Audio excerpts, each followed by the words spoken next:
Bonjour à tous et bienvenue sur ce nouvel épisode de l'analyse de miniatures. Aujourd'hui, on va parler Night Hunt. Donc en fait, je vais vous expliquer, puisqu'il y a le tome 1 qui est sorti, un petit tuto pour les peindre rapidement, pour vous montrer. Donc c'est pour arriver à ce résultat-là. Donc voilà, donc c'est un résultat assez simple, mais très efficace et surtout très rapide. Donc là, la partie qui va être expliquée en vidéo, c'est tout ce qui est partie fantomatique et drapée. Les parties métalliques ou autres, ça, je vous laisse faire au choix, c'est vraiment au goût. Donc, pour vous expliquer, j'ai préparé cette vidéo un petit peu à l'avance. Donc, en fait, à chaque étape, puisqu'en fait, ça va être une vidéo qui va être basée avec beaucoup de séchage pour gagner du temps, j'ai fait une figurine après chaque étape. Donc, ça, c'est l'étape de base. Pour commencer, on va utiliser ce pot donc de chez Citadel, pardon, un Technicolor. Donc, c'était vendu à l'époque quand les Nathan sont sortis. Donc en fait, ça va me servir à faire ma couche de base. Donc ce qui va se passer, c'est qu'on va bien mélanger le pot. On prépare hop, le nécessaire. Juste attraper une poignée. Alors pour ce genre de figurine, ce que je vous conseille de faire, c'est de... Vous pouvez les faire à la chaîne, c'est pas gênant. Mais voilà, il faut quand même faire bien attention, pas en mettre partout. Donc en fait, ce qu'on va viser là avec le verre, en fait, c'est toute la partie de la figurine, donc tissu, partie squelette, le dos, voilà. On en met partout. Bon, les métalliques, si ça touche, c'est pas grave. Mais voilà, vraiment, on va en mettre partout. Par contre, ce qu'on fait, c'est qu'on évite de laisser des grosses surcharges. Parce que ça ne sert à rien de laisser des grosses surcharges. Voilà. Alors. Par contre, à savoir, c'est que ce produit-là, en fait, ne marche vraiment, mais ne marche que sur du blanc. Enfin, en tout cas, moi, je l'ai essayé que sur du blanc. Peut-être il va marcher sur d'autres teintes, mais en tout cas, moi, sur le blanc, je sais que ça marche. Il me semble que Games Workshop aussi le recommande sur le blanc, puisqu'à l'époque, il n'y avait pas la contraste, mais voilà, peut-être sur d'autres teintes, enfin, sur peut-être du gris clair, ça devrait marcher sans souci, ou peut-être aujourd'hui avec la partie, la spéciale contraste, je sais plus son nom, enfin voilà, avec la spéciale contraste, ça doit marcher. Voilà, donc pas la peine d'en mettre beaucoup. Pourquoi? Parce qu'en fait, on va repasser dessus. Donc je vous explique la deuxième partie, on va repasser dessus. Mais le but, c'est vraiment juste en fait d'avoir la teinte de base. Trop creusé, ça sert à rien. Trop ombré, ça sert à rien. Voilà, on s'assure qu'il y en ait bien partout. Voilà, donc c'est comme je l'ai dit, le drapé, la partie squelettique, puisque ça va permettre de la retravailler après. Et voilà. Là, la base de l'étape 1 de la figurine est faite. Donc ce que je vous conseille pour cette étape là, c'est de laisser sécher une bonne demi-heure. Moi c'est ce que je laisse, une demi-heure, le temps que ça sèche. Comme ça, la figurine a le temps de sécher. Vous en faites une dizaine et on peut faire le reste. Donc là en théorie, quand votre étape est finie, on arrive à ce rendu là une fois sec. Donc ça c'est juste avec le verre. Donc bon, c'est déjà pas mal l'aspect fantomatique, mais ce qu'on va faire c'est qu'on va un peu le pousser. Par contre, pour cette technique-là, ce que je vous conseille, c'est d'avoir comment. Alors, bon, là j'ai pris. Alors, c'est un de Pringles, il me semble. Voilà, enfin bon, c'est pas sponsor Pringles, hein, je vous le dis de suite. Mais en fait, j'utilise beaucoup ces petits capuchons en plastique. Pourquoi? Parce qu'en fait, c'est très facile à nettoyer, ça se plie dans tous les sens. Et on peut y mettre le produit parce qu'on a besoin. Pour l'étape 2, on va se servir donc en fait du complément qui était vendu avec celui-ci à l'époque, c'est-à-dire le bleu. Alors personnellement, je passe deux fois moins de bleu que de vert, donc bon, un pot de bleu me fait deux pots de vert. Donc ce que je vais faire, c'est qu'en fait, je vais venir prendre mon bleu, prendre mon médium, donc c'est le Lamian Medium, donc c'est le médium classique Games. Donc ce que je vais faire, c'est que je vais faire deux doses. Donc voilà, je vais me le mettre hop, au milieu de ma palette. Donc quand je dis dose, on parle de gouttes, hein, voilà. Voilà, donc deux doses de médium pour une dose de bleu, pas plus. Là, bon, alors là, moi je prépare pour un fantôme, enfin un night hunt, mais si vous en faites plus, préparez pour plus. Voilà. À savoir, c'est que c'est possible de le diluer à l'eau. J'ai fait l'essai, ça passe, très honnêtement. Voilà, après c'est très personnel comme choix. Donc là ce qu'on va faire c'est que pareil on va repasser la totalité de la figurine, par contre cette fois-ci on va venir estomper, je vais vous montrer. Vous voyez je vais vraiment badigeonner ma figurine, voilà, sauf que ben là je veux pas, là j'en veux mais un peu. En fait on va gérer le bleu, donc ce qu'on n'a pas fait sur la première étape de badigeonner, en fait on va le gérer pour que on n'ait pas un surplus de bleu qui se fasse et qui va juste donner un côté sale figurine. Voilà, on va vraiment laisser que les parties, hop, parce que là on va vraiment laisser voilà que ces parties pardon, hop, propre, le reste, hop, les flammes tout ça ça passe, on reprend du bleu, on fait l'autre côté. Vous voyez c'est vraiment, en fait il faut le passer je dirais limite comme un shade en fait, mais alors un shade très léger. Voilà, on passe bien partout pour que la figurine soit homogène. Voilà. Donc, cette vidéo va être un petit peu plus longue parce qu'elle m'a demandé plus de préparation, mais en chronomètre, pour vous donner une idée, cette technique, hors temps de séchage, une figurine, c'est plus ou moins une quinzaine, entre 12 et 15 minutes selon le modèle. Voilà, donc là, j'ai passé mon bleu un peu partout. Je me suis assuré de ne pas laisser de surépaisseur surtout et de ne marquer que les creux. Parce que ce qui m'intéresse, c'est d'avoir que les creux de marqués. Les gens voient que ça assombrit bien la figurine. Donc là, cette étape 2, donc l'étape avec le bleu et le lamiane, elle est terminée. Donc là, la figurine, on la laisse sécher, pareil, une demi-heure, comme à la première étape. Et on arrive sur le résultat numéro 3. Donc là, une fois que c'est sec, on arrive. Alors là, oui, effectivement, je vous montre, il n'y a pas de triche.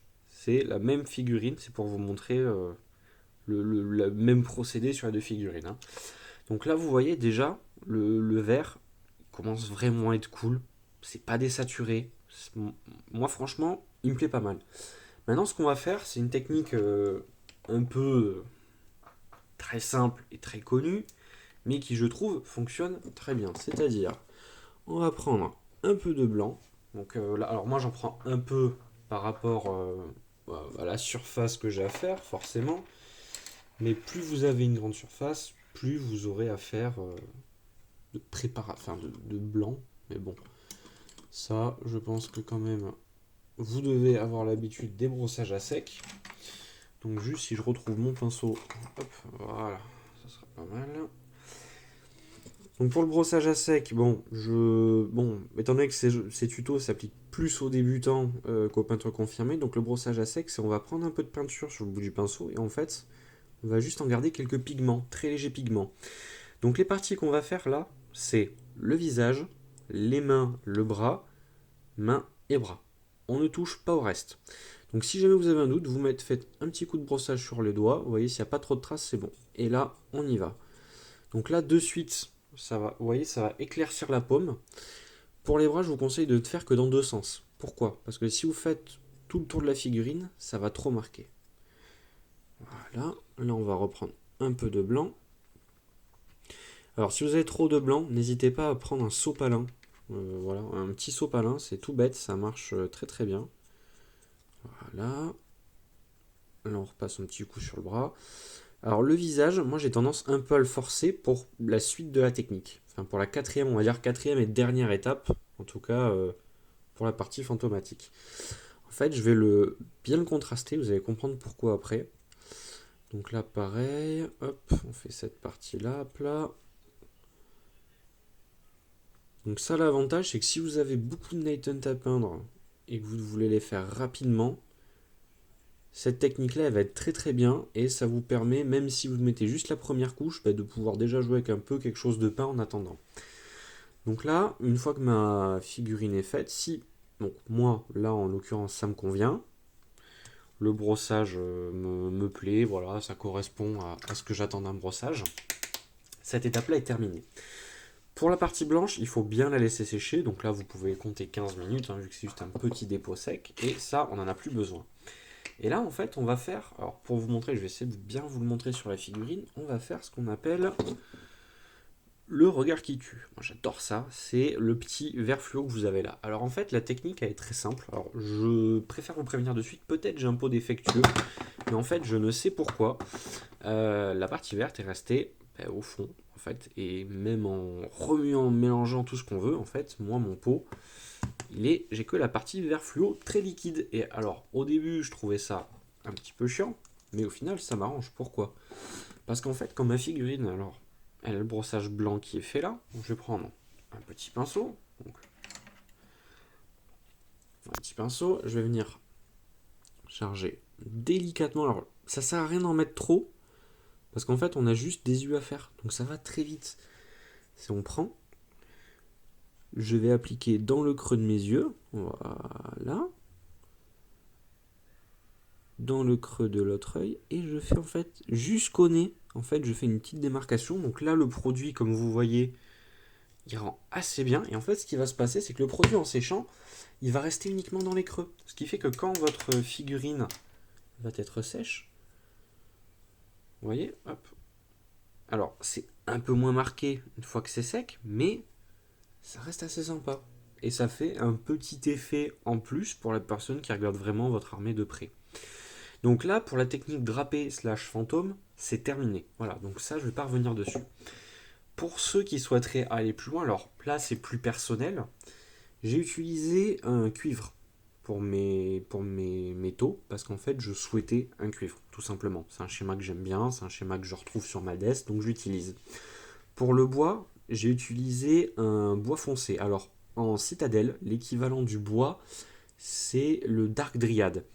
Moi, pour le cuivre, pour vous dire, j'ai utilisé, donc c'est un Prince Auguste, c'est le cuivre bruni. Alors, chez Games Workshop, je sais qu'il en existe un qui est exactement de la même teinte, mais comme je ne fais pas des doubles teintes, je ne l'ai plus en tête. Je vais essayer de le retrouver, mais je sais qu'il existe, c'est un de base en plus. Et pour la partie pierre, donc moi le saut que j'ai fait, c'est simplement la texture games. La neige, c'est de la texture games avec un peu de cristal, du sang. Donc pareil là, le cuivre que vous avez là-haut, en fait c'est du sang. On le voit bien sur la hache de celui-ci. Alors forcément ça, voilà, là vous voyez les taches, c'est les taches de sang. Donc ça c'est un choix personnel, à savoir qu'il existe aussi, enfin vous avez la possibilité de faire avec, voilà là on le voit bien. Que ces parties que vous avez en cuivre, on peut les faire en métal, en acier, on peut les faire couleur fer, on peut les faire couleur or. Pour les bougies, le plus simple, moi ce que j'ai fait, c'est d'utiliser simplement une peinture noire, peinture rouge bien diluée. Et après j'ai voulu assombrir parce qu'en fait je ne veux pas que la flamme l'emporte en fait sur, on va dire, sur le côté lumineux de la figurine. Moi, ça me plaît comme ça. Mais si jamais, une fois que vous avez fait cette étape-là, c'est-à-dire passer votre rouge, passer un premier ancrage, donc nul oil, ce que vous faites, c'est que vous allez simplement prendre un orange. Donc en orange, j'en utilise pas tellement, mais je sais que le Flamingo Orange de chez Green Stuff World est pas mal. Vous allez faire un brossage à sec et après, au bout, vous allez faire, moi j'utilise le Siberialo qui marche très bien, pareil de chez Green Stuff. Vous allez faire le bout des pointes. Alors à savoir, c'est qu'on fait la flamme à l'envers, c'est-à-dire rouge, orange, jaune. La flamme dans le bon sens, c'est jaune, orange, rouge. Donc si vous voulez faire la flamme dans le bon sens, vous faites l'étape rouge, vous la faites en jaune, vous faites un brossage en orange et les pointes brossées en rouge.